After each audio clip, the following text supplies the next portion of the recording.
We must ensure that the policies of the United States of America conform with international law, meaning that if Iraq is found to be disarmed, then the game is up.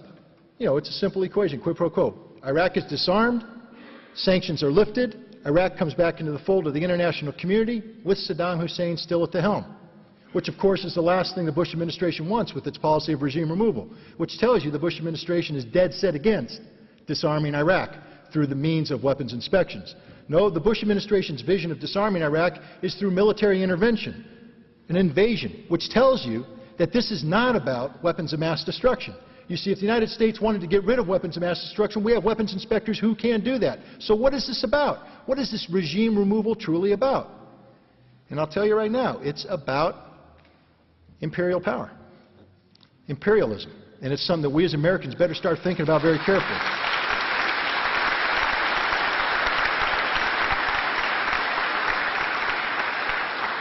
In addition to reading the Constitution of the United States, the Gettysburg Address, and the United Nations Charter among documents I would recommend, I'd also recommend that every American familiarize themselves with the National Security Strategy document of the Bush administration promulgated in September of last year. This is a document that defines how we, the people of the United States of America, through our government, will interact with the international community. It states that the United States will take advantage of its overwhelming military and economic strength to impose a unilateral American solution on problems unilaterally defined by the United States of America.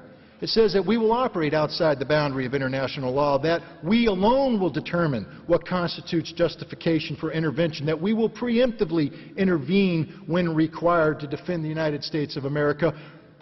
It doesn't matter what the Security Council says. It's a rejection of multilateralism. It's a rejection of international law. It's an embracing of unilateral imperial American power, plain and simple. And I have to tell you, as somebody who took an oath to uphold and defend the Constitution of the United States of America, I am deeply affronted by this policy. As somebody who has studied American history and understands that 220 some odd years ago, our founding fathers fought a revolutionary war to free ourselves from imperial power, I find it abhorrent that today our nation is on the path of becoming that which we rejected.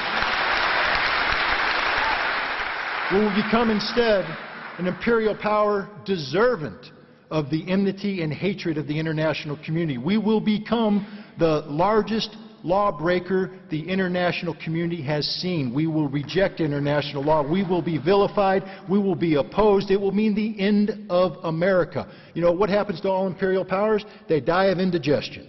You go out there and you consume the world, and then that kills you. I don't want America to perish. Now, perishing doesn't necessarily mean that we will cease to exist as a body of land populated by people who call themselves Americans. No. We can call ourselves Americans, we can fly the American flag, but unless we stand up and defend the values that define us as Americans, we will cease being Americans.